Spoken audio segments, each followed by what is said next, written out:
The celebratory shouts in the boardroom were a distant roar to Anya Volkov as the energy schematic on the main screen, previously inert, finally surged with life.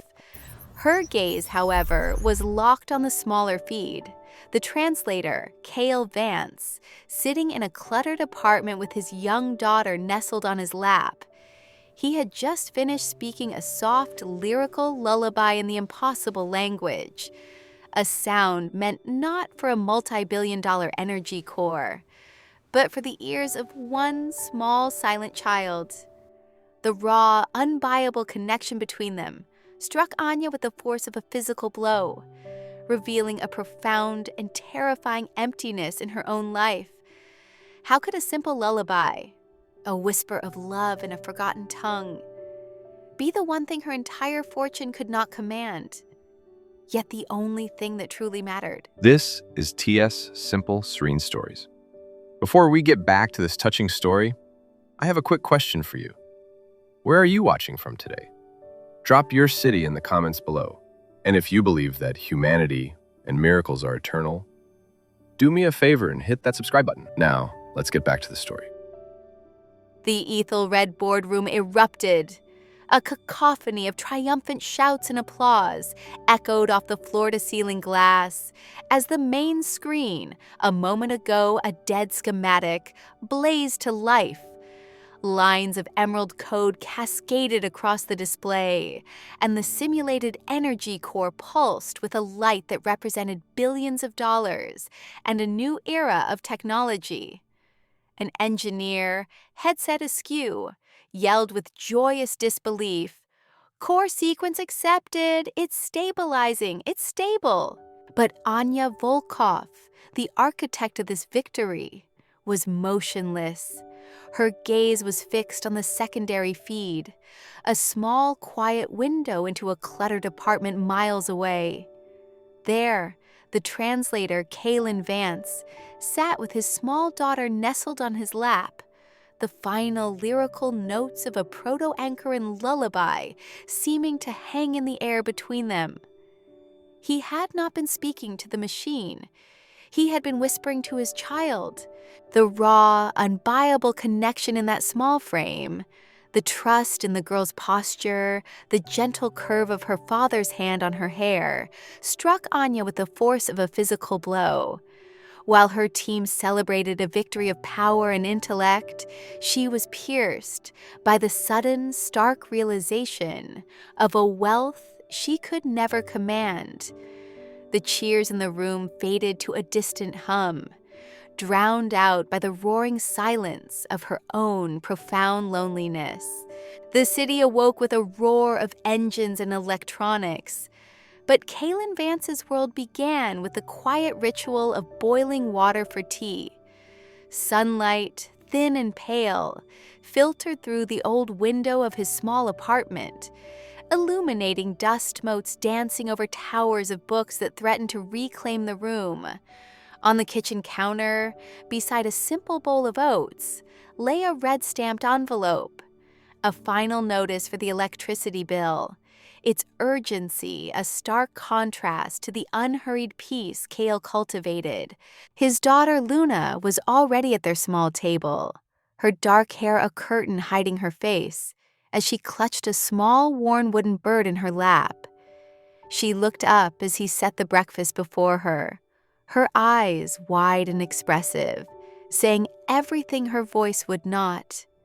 He smiled, a gesture she returned with a faint fleeting curve of her lips. Theirs was a world built of silence, of shared glances, and the familiar comfort of routine, a fragile ecosystem preserved against the noise of the outside world. After their silent breakfast, while Luna drew fantastical creatures in a worn sketchbook, Kyle sat at his desk, the ghost of his wife everywhere. It was in the half-finished weaving on the wall, the scent of jasmine from the wilting plant she'd loved, and in the very text on his screen, a dense 14th century Basque manuscript he was translating for a university stipend that would barely cover their rent. He worked as always, surrounded by the past, 50 floors above the city, Anya Volkov's world was forged from glass and steel. She sat at the head of a monolithic obsidian table, her voice cutting through the tension in the boardroom like a scalpel. "Your offer is not just insufficient," she said, her eyes fixed on the rival CEO squirming on the other side of the screen. "It's an insult to our intelligence. We will acquire your logistics division with or without your cooperation. The only variable is how much of your company is left when we are done."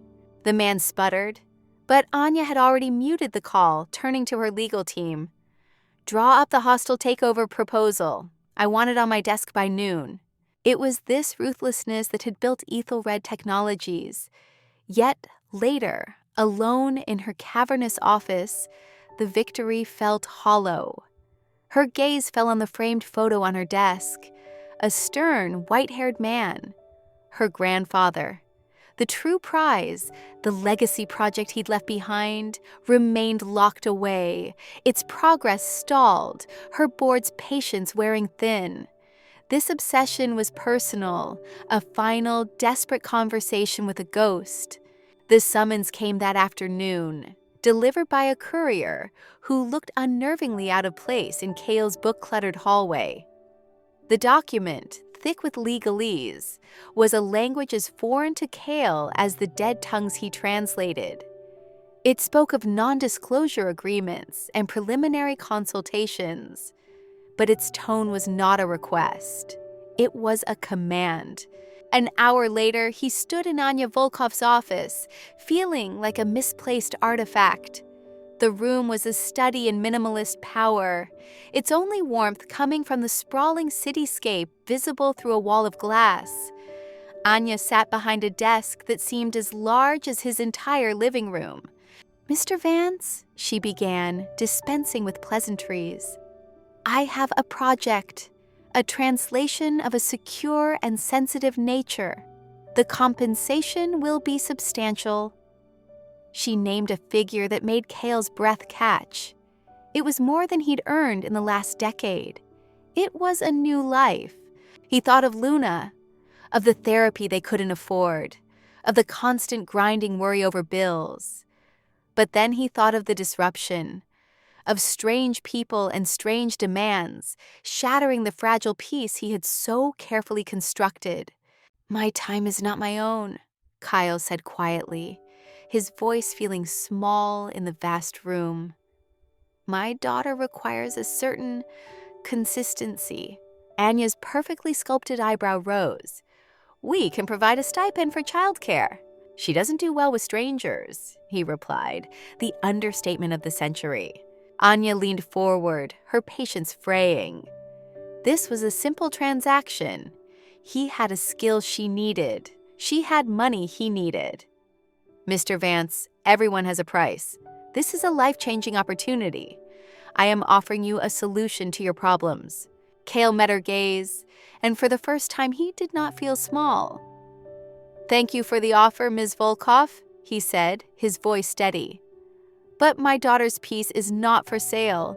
He turned and walked out of the office, leaving Anya Volkov staring after him, her face a mask of cold, controlled fury.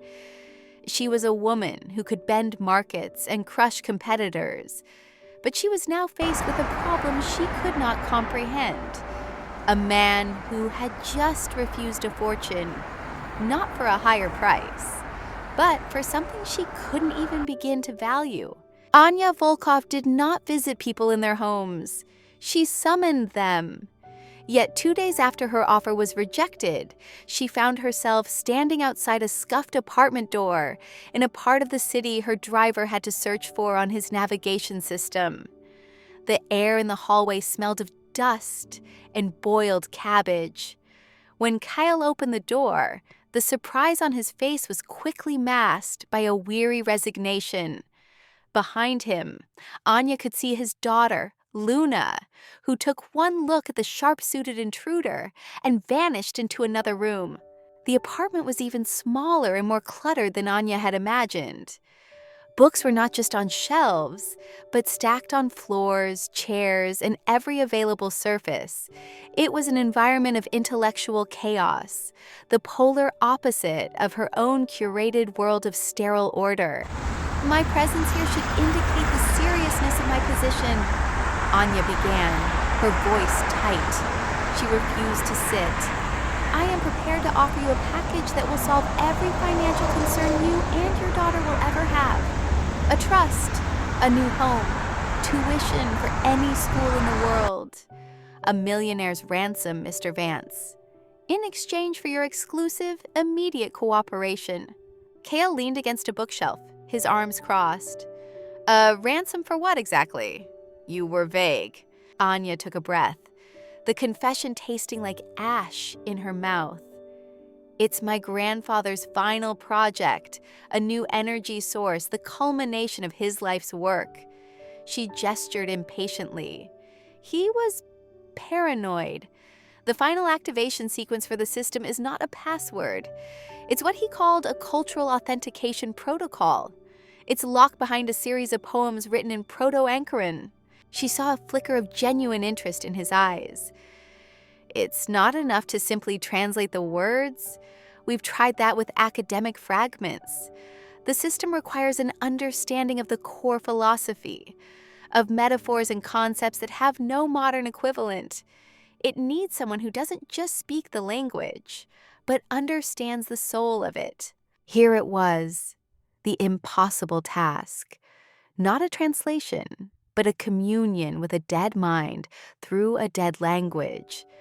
Cale thought of the dusty tomes, the forgotten dialects, the beauty he saw in words others deemed worthless. This was not a corporate transaction. It was the ultimate intellectual puzzle. It was a chance to make a mark, to use his esoteric knowledge for something that could change the world for Luna. I will help you, Cale said slowly. On 2 conditions. I work from here. My hours are my own, and they will be worked around my daughter's needs. She is my priority. Anya's jaw tightened. It was inefficient, illogical, but she had no other options. Fine, she clipped out. My team will have a secure terminal delivered within the hour. The work began as a battle of wills waged across a secure video link. Anya, from her silent panoramic office, demanded progress. Cale, from his cluttered desk, insisted on patience. The grammar is tied to their concept of cyclical time, he'd explain, pointing at a line of text on his screen. You can't translate it as the sun will rise. It's closer to the sun returns to its rising place. The intent is completely different. I don't need a philosophy lesson, Vance. I need a key, Anya would retort, her voice sharp with the pressure from her board, who saw the project as a black hole of time and money. Days bled into a week. Kyle would submit a translation of a poetic phrase, technically perfect, a marvel of linguistic reconstruction. Each time, the system would return the same cold digital response. Authentication failed. With each failure, Anya's frustration grew. During their tense calls, her gaze would drift to the small carved wooden bird on the corner of his desk. It was a piece of analog clutter, a distraction. Sometimes, Luna would silently enter the room and place a hand on it, as if for reassurance. The object began to irritate Anya, a symbol of the inefficient, sentimental world that was holding her legacy hostage. Another failure, she said, her voice flat after a 4th attempt was rejected. The pressure from her investors was becoming a physical weight on her shoulders. The board is threatening to cut funding. Are you certain you're capable of this? I am certain the language is more complex than your engineers appreciate, Cale countered, his own fatigue evident in the slump of his shoulders. He looked at the screen, at this powerful, impatient woman who saw his life's work as a simple lock to be picked. He was beginning to think the task truly was impossible, not because the language was untranslatable, but because the two worlds, his and hers, could never truly understand one another. The breakthrough came not with a triumphant cry, but with a weary sigh in the dead of night. Kale sat staring at the screen, the Proto-Ankaran text swimming before his eyes. He had translated every word, mapped every grammatical nuance, and cross-referenced every known cultural artifact. He had treated it like an equation, a complex code to be broken. And he had failed again and again. The system, like a stubborn lock, refused to turn. He pushed back from the desk, rubbing his temples. It wasn't the language that was the problem. It was the silence on the other side of it. He was trying to have a conversation with a ghost, Anya's grandfather, and he had been shouting. What if the ghost needed a whisper? He pulled up the developer's notes again, scrolling past the technical jargon until he found the scant philosophical fragments Anya's team had dismissed as sentimental nonsense. Creation is not an act of will, but an act of hope, one note read. Another, the energy is in the bond, not the particle. It clicked into place with the force of a revelation. He had been performing.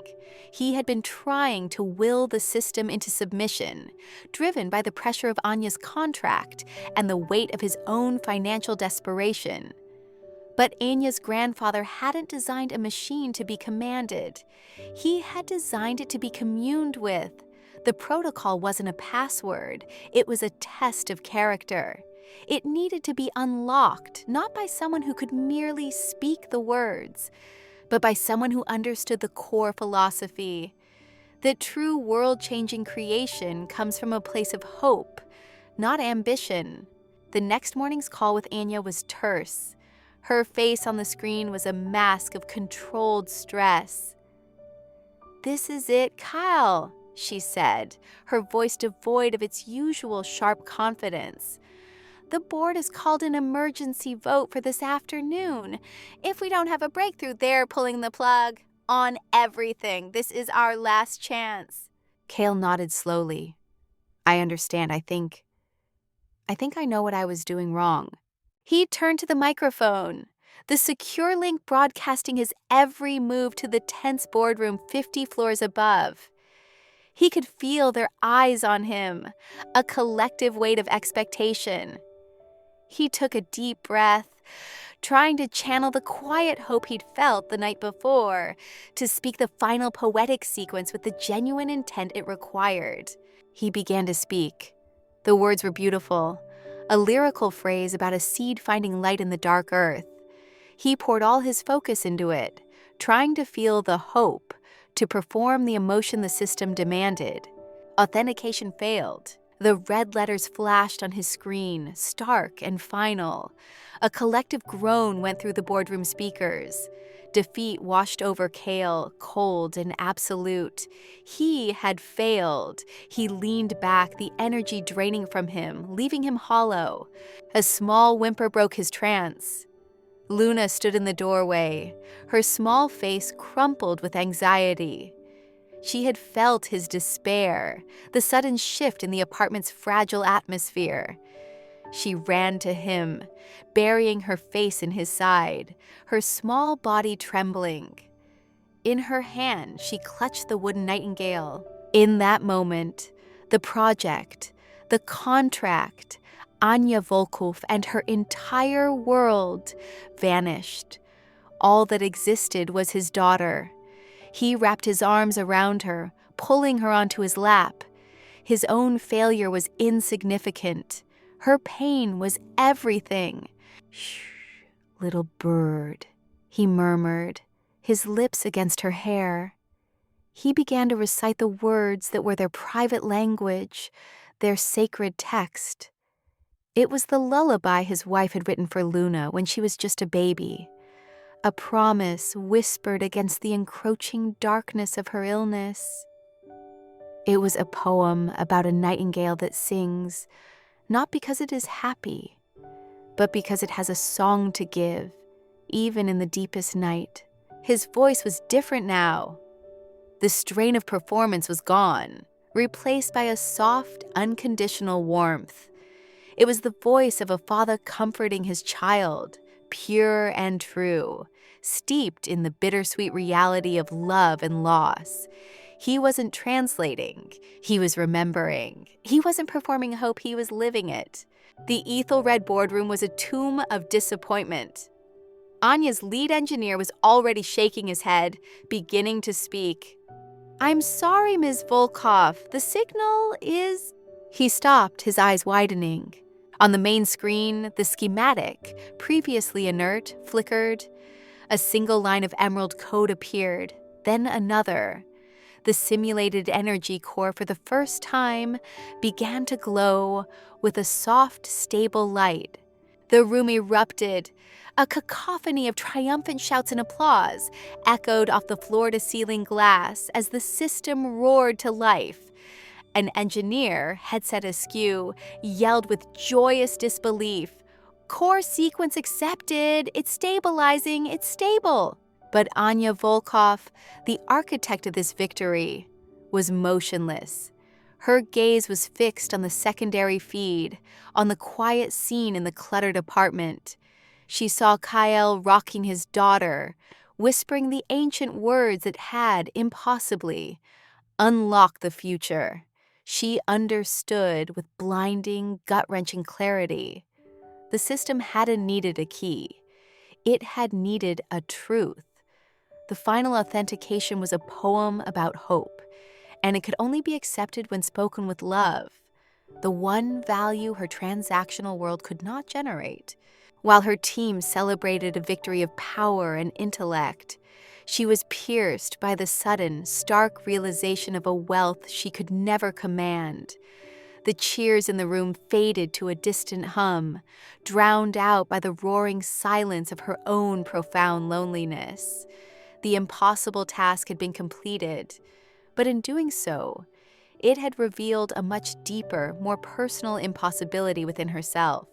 The world hailed Anya Volkov as a visionary. News cycles spun tales of her genius, her tenacity, the ruthless drive that had unlocked a clean energy future. She smiled for the cameras, accepted the accolades, and drank champagne that tasted like dust. The public triumph was a hollow shell.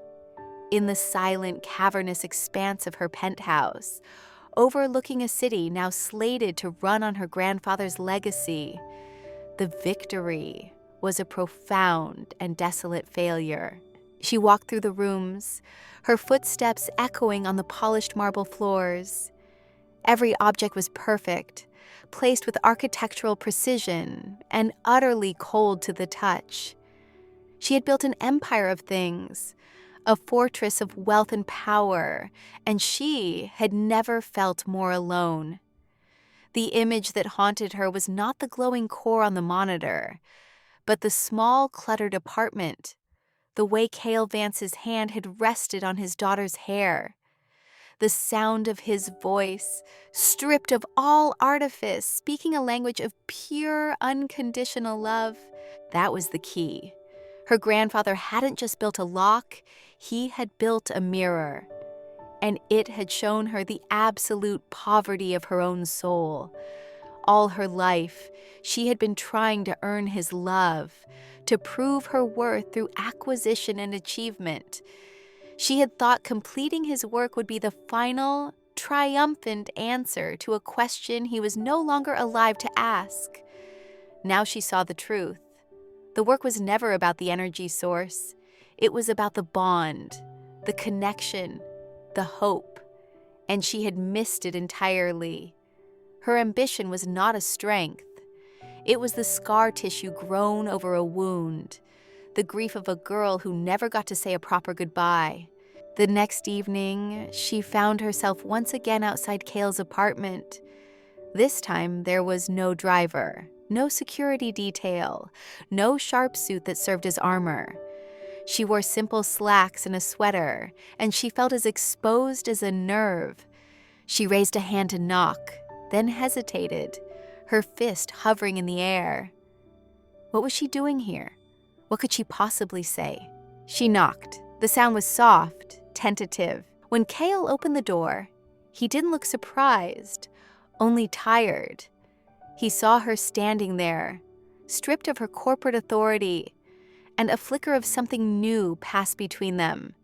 Not animosity, not a transaction, but a quiet mutual recognition of a shared exhaustion. He simply stepped back, letting her in. The apartment was the same, a chaotic temple of books and memory, but it felt different to Anya now. It felt warm.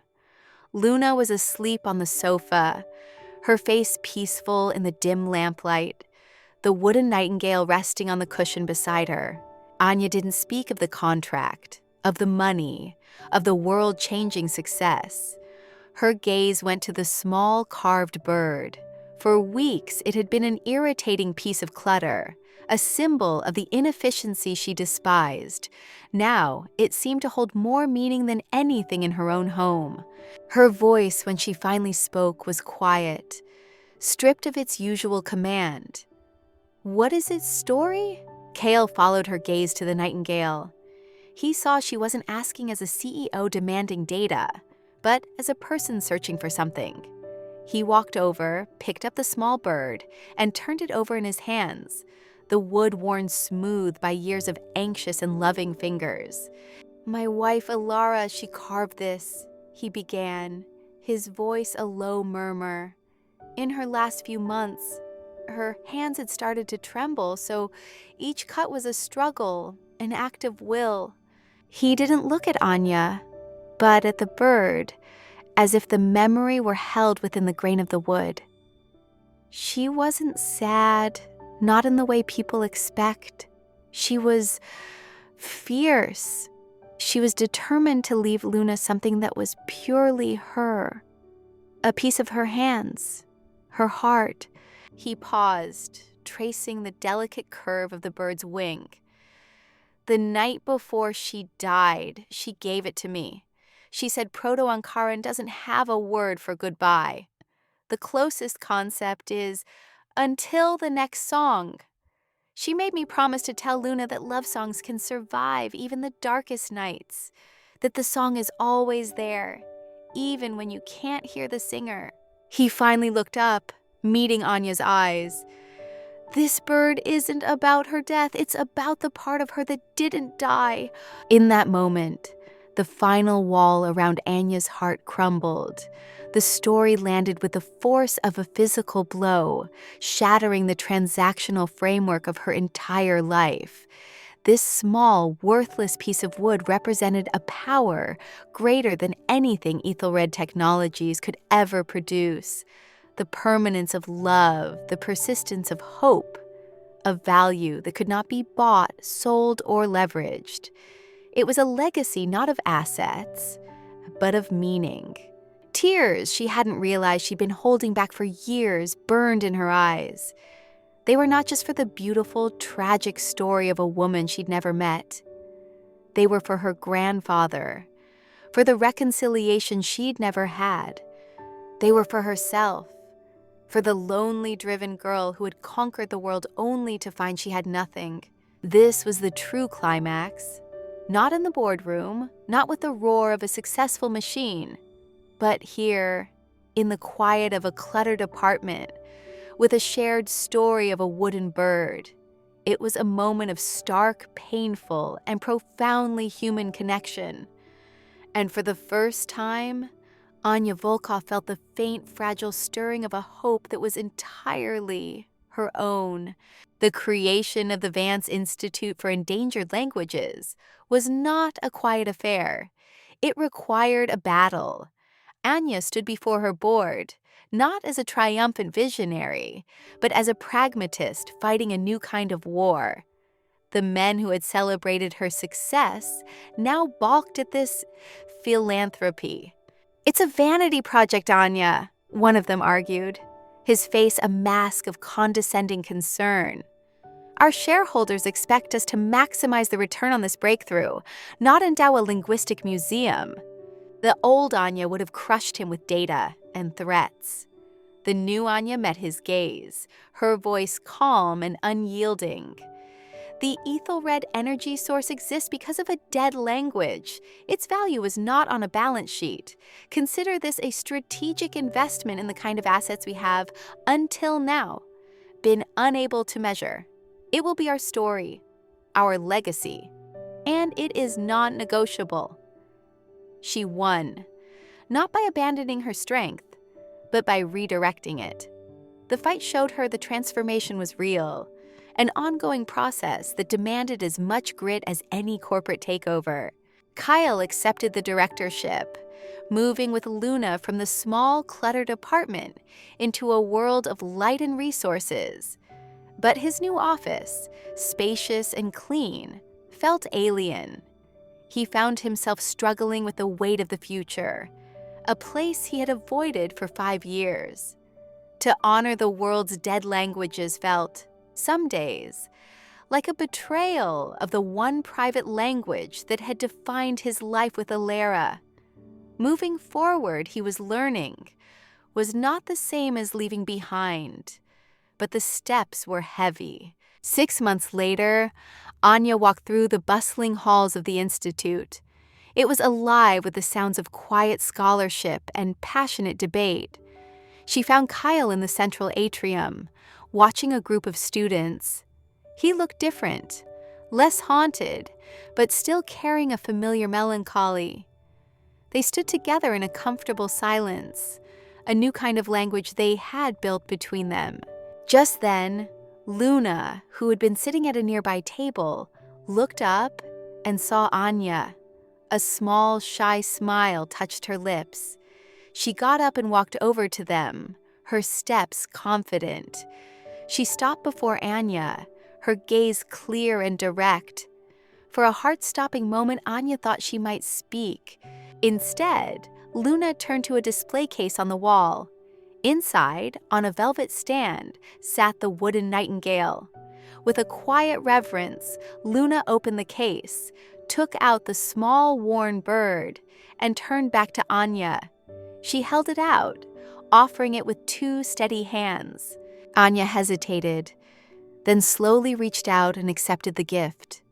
The wood was warm, imbued with the memory of love and loss, and now, with this new, unspoken meaning, it was a gesture of trust, of acceptance. It was a bridge built without words. Anya closed her hand around the nightingale, her eyes meeting Kale's over Luna's head. No promises were made, no future was defined. But in that shared, silent gaze, there was a profound understanding. The resolution was not a perfect happy ending, but something far more real, the quiet, resilient, and hopeful beginning of a new song. Thank you for taking a quiet moment with us. Every story is a journey, and we're so glad you joined us for this one. We believe stories are a way to connect, even when we're apart. If you felt a connection to this tale, we invite you to subscribe and become part of our growing circle. Our question for you today is, what's a simple moment of peace you've experienced this week? Share it in the comments. Let's fill this space with serene moments. Until the next story, be well.